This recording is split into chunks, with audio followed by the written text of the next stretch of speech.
Jadi ini adalah kisah indah Purna TKI yang pulang dalam keadaan sakit. 这个中介真的是王八蛋。如果是他自己的小孩或亲人的话，看他会不会这样子处理自己的家人。你觉得台湾中介就应该要好好照顾这些移工，人家到这么远的地方工作也不容易，硬打真的非常可怜。 Berapa lama? Di Taiwan baru mau jalan 6 bulan kok. Baru mau jalan 6 bulan? Iya. Berangkatnya melalui PT? PT. Nah, kamu berangkat itu dijanjikan pekerjaannya apa? Kan jobnya jaga ama. Nyampe di sana benar jaga? Benar jaga ama. Kalau job sesuai job. Saya lihat kamu masih muda, kamu lahiran tahun berapa? Aku 98 kok. 98. Jadi umur Dan sekarang 25. diponis Vonis limfoma stadium 4 sama leukemia.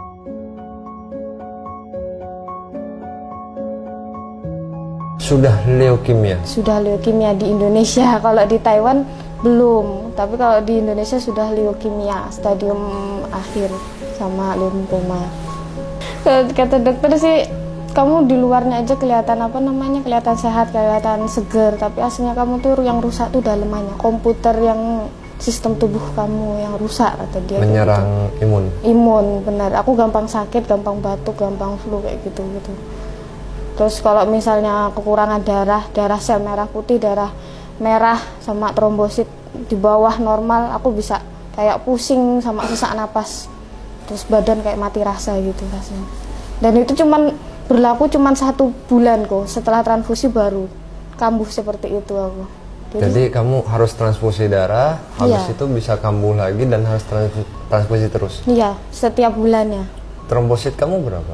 Trombositnya kalau kemarin habis pulang dari rumah sakit 7.000. 7.000? Iya, kalau nanti setelah 2 minggu kayak sekitar tinggal 1.000 kayak gitu. Pernah sampai 1.000? Pernah. Pernah pingsan sebelumnya? Enggak pernah, alhamdulillah aku nggak pernah pingsan kok. Cuman pusingnya itu kok, luar biasa kepala itu. Sampai hitam lah? Iya benar, sampai aku tuh kayak jalan ke toilet itu kayak lupa ingatan kok. Aku kayak habis dari toilet enggak ya gitu. Sempat kerja? Kerja. Berat nggak pekerjaannya? Berat banget kok. Aku ngangkat junjung neneknya 52, dia nggak punya kaki. Kamu berapa kilo? Aku 50, waktu itu masih 50 waktu di Taiwan. Kamu mengangkat 102% dari berat badan kamu sendiri. Aku takut, pertama aku gendong hampir mau jatuh kok. Aku bilang sama agent, aku kayaknya nggak mampu ini. Aku bilang agent Taiwan sama Indonesia, aku nggak mampu kayaknya. Dan pekerjaan ini kamu sudah tahu sebelumnya pada saat sebelum berangkat? Aku kaget. Kaget? Iya. Sama nggak sih apa yang dijanjikan pada saat kamu sebelum berangkat? Nggak sama kok.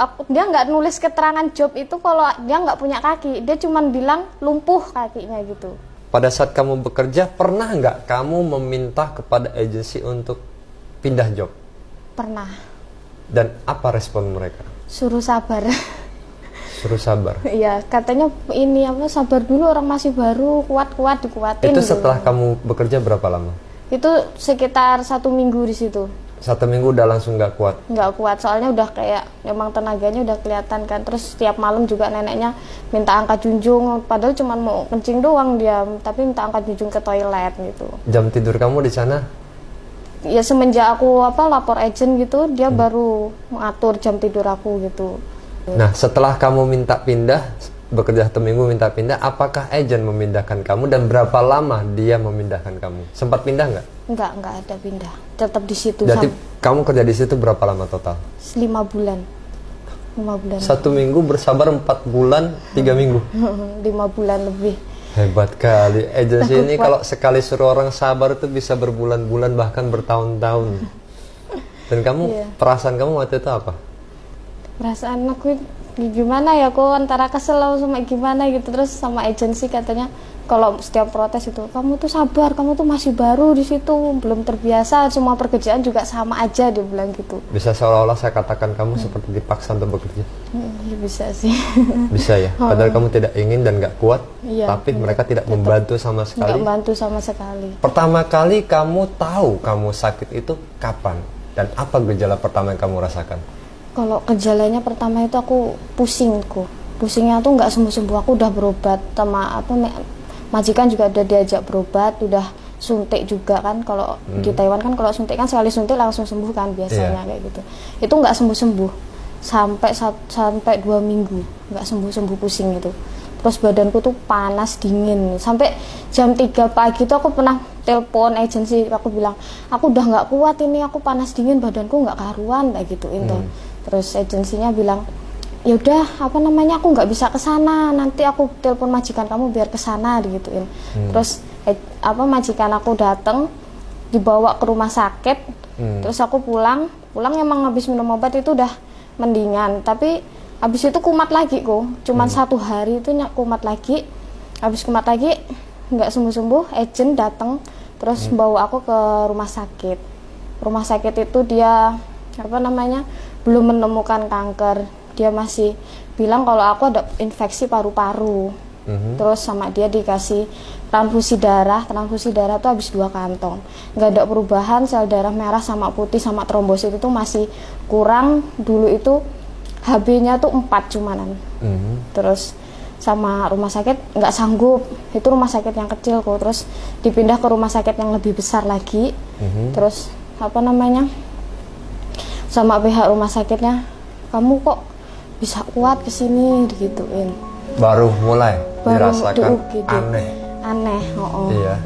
Di UGD dibilangin sama dokter, kok kamu bisa kuat kesini gitu, kamu nggak pingsan di jalan, kamu baik-baik aja kan di jalan gitu. Aku baik-baik aja, emang kenapa dok kayak gituin toh. Terus dokternya bilang ini kamu tuh trombositmu, terus sel darah merah, sel darah putih itu semuanya rendah di bawah rata-rata gitu, kamu nggak apa-apa gitu itu. Terus sama dokternya dibilangin nyawa kamu dalam bahaya gitu.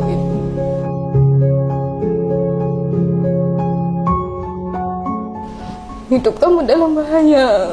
Berarti kamu sudah mengecek, sudah ketahuan mulai ada gejala kanker.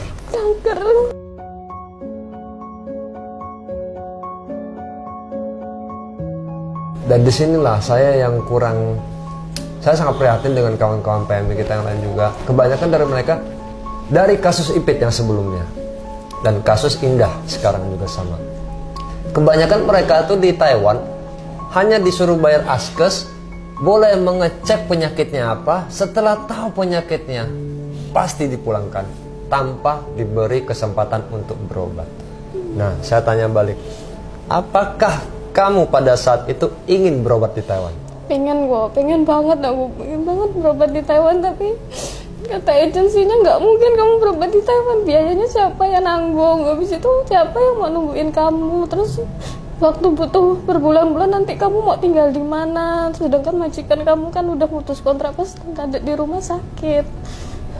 Jadi tuh aku lagi dirawat, lagi sakit, majikan aku mutusin kontrak, dia cuma datang sekali doang, habis itu nggak pernah datang lagi. Di rumah sakit UGD kamu diputus kontrak? Iya, dia kan datang kan, aku lagi di UGD, terus dia pulang, terus besoknya aku diputus kontrak. Astagfirullahaladzim, ada agensi seperti itu. Tuh bener-bener, mohon maaf nih kalau saya boleh ngomong nih, gue pengen kata-kata kasar, lu nggak ada kemanusiaan kau sedikit aja lu. Kok boleh nggak bahasa kasar, Bre? Jangan kok memang kok. Jadi intinya guys, dari ucapan kamu tadi saya bisa memberi intinya, agensi itu belum apa-apa pun selalu ngomong pada permasalahan biaya. Kedua, memanipulasi dengan kamu kalau mesti ada kemo atau operasi, harus ada pendampingan apa segala macam. Gua rasa ini semua adalah alasan-alasan yang sering dikeluarkan. Padahal kalian tahu, agensi lah dan majikan lah yang harus mendampingin kalian ketika kalian berobat atau sakit. Itu adalah tugas dan tanggung jawab dari mereka. Tapi mereka malah melemparkan kepada kalian, tidak ada yang jaga. Siapa yang mau jaga? Lah, itu loh tugas kalian. Itulah apa yang